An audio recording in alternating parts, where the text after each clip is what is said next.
Alright, in this video we're going to be looking at the solutions to the week 2 activity. So we did a great job in this on this in class, but I just wanted to go through and make sure we're all comfortable with each of these calculations and using Excel to do this. So I'm just going to jump to number 2. So it says use Excel to do the following calculations in the specified cells. So that means whatever cell I put, I want you to do the calculation there. So A is take 20% of 1,000 in cell A1. Okay, so in this cell, I need to do a calculation. What's the first thing to do a calculation? You gotta have to hit equal sign. Okay, so then I want to take 20% of 1,000. Well, I know how to do that. It's 1,000 times, so this is the time symbol you want to use, the star. And then remember, 20% I'm going to do 0.2. I hit equals, and I get 200. So I see my answer here, and up here I can see the formula I put in. And that's that. You can, of course, if you want to, type your formulas into this box. If you want a bigger space with some more room, that's okay. Either way. So you could type your formulas in here or in here. It's the same idea. Okay. So B says increase your answer from part A by 30%. So I'm going to show you two ways to do this. Okay. One way is to just say, okay, I got 200. So I'm going to do equals 200 plus 200 times 0.30. So just go back to our formula sheet for percentages. This is percent increase. Remember, I'm taking my 200, I'm adding, adding 30% to that. So I hit equals and I get 260. So I'm going to show you a little different way to do this, and it's totally not necessary to do it this way, but you can see hopefully when I finish it why it might be useful. So instead of writing 200 in, what I could do instead is just click this box, and Excel will grab that value for me. Then I can fill out my formula.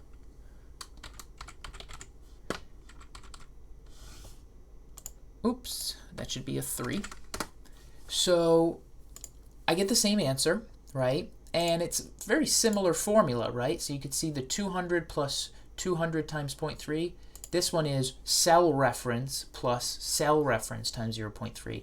The way you should think of this cell reference, I'm going to just copy and paste that in here.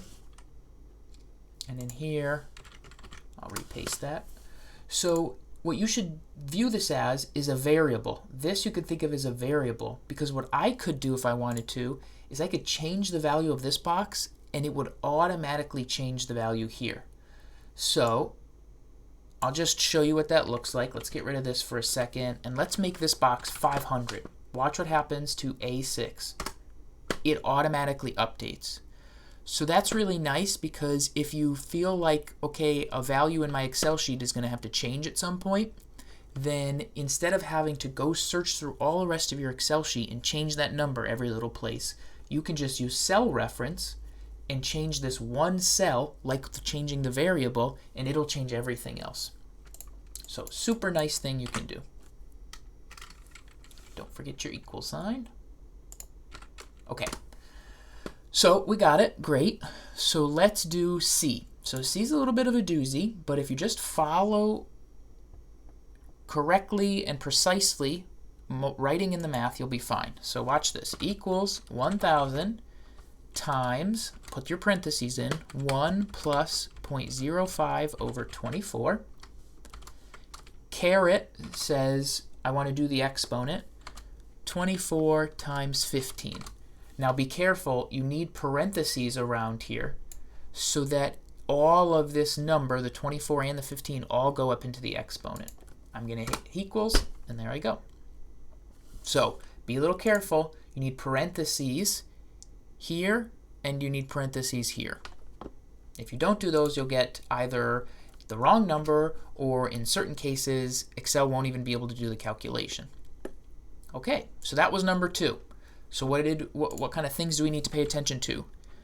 Remember the equals sign. This is the most important thing that I see people mess up. And then parentheses. Don't forget parentheses. Awesome. Okay, so number 3 says use Excel to find the first 100 multiples of 3. This was a really tricky one.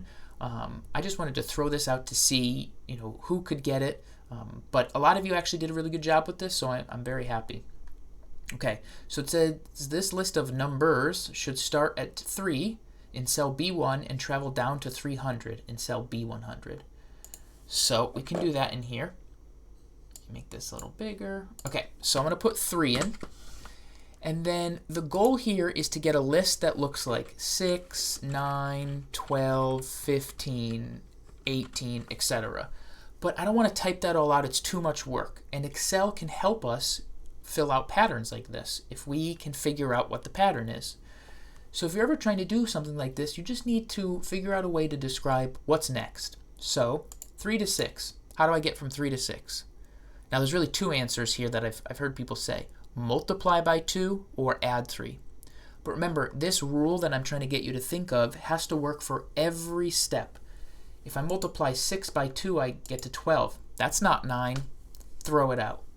So then the only rule left is add 3. Add 3, add 3, add 3. And look, you end up getting add 3, add 3, add 3, exactly the list you want. So instead of typing that out, adding 3 like you were doing in your head to get the next number, let's make Excel do it. We're going to do a formula. Don't forget your equal sign. I want to add 3, okay? But to what? What am I going to add 3 to? Well, you're describing a step-by-step process to me, right? Where you take the previous step and you add 3. So tell Excel previous step. What's the previous step to this box I'm in right now? It's the one right here. I click. It tells me, Excel, go get B1's number, 3, add 3 to it in this box. Gives me 6. Now, once you have a formula like that set up, what you can do is you can take this little corner here, see how it turns to that plus sign, and drag it. And what happens is Excel will take your formula and apply it to each box you drag into. So we can see what's happening here, right? We click into this box. It says B2 plus 3. So I'll just write that here. B2 plus 3. So what is Excel doing? It's saying, okay, go look at the cell above, right here. It's taking 6 out of that and adding 3. This one is B3 plus 3. Right? You can click in there and see.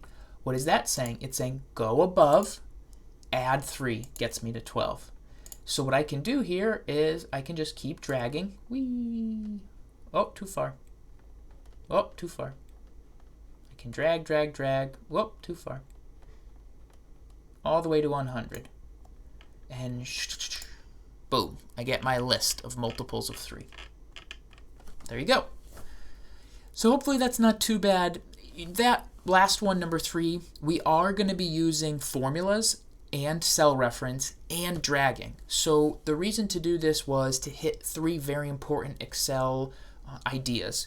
But doing something like finding the multiples of 3 is not something that I'm going to ask you to do. We're not going to really learn any math behind that. It was just a fun thing to try to get you warmed up with this. Okay, so let's go through these next set of problems. So let's check this out. I'm going to get rid of this. Whoops. Delete, delete, delete, delete. Okay, so in C1 it says pick a number. I pick 17. In C2, calculate the value of 500 times 1.07 to the power x, where x is a variable and it comes from C1. So let's start going.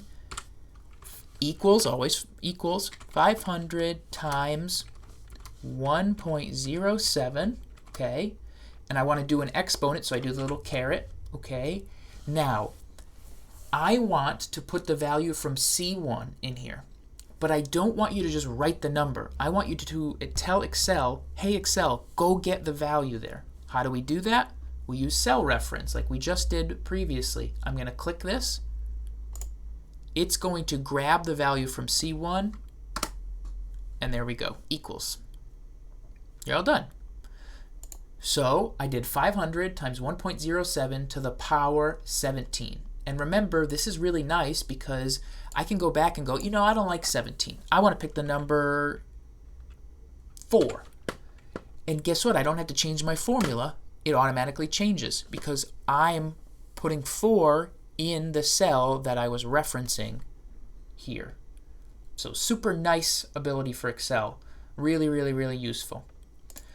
Okay, so 7, we did that in class together. That was fun. We had one group who did it. Although depending on the class, maybe we didn't see this. So I'll show you this some other time if we didn't get to do that together.